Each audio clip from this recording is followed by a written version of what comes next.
Hello everyone and welcome to today's science lesson. In the previous lessons we've looked at lots of different things from looking at different habitats, looking at animals within those habitats. We've looked in particular at microhabitats and the beasts that live in those sort of habitats. And we've also looked at food chains within animals. We've looked at whether some things are the producers of energy or whether they are eaten by other animals to give those animals energy too.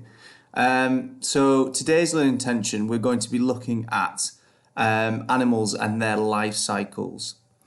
And in order to do this, we need to know what a life cycle is, and we need to know about how different animals have different life cycles, thinking about things like whether we're thinking about a human's life cycle or whether we're thinking about an animal's life cycle or even a plant's life cycle. And today we are going to be looking at the butterfly life cycle.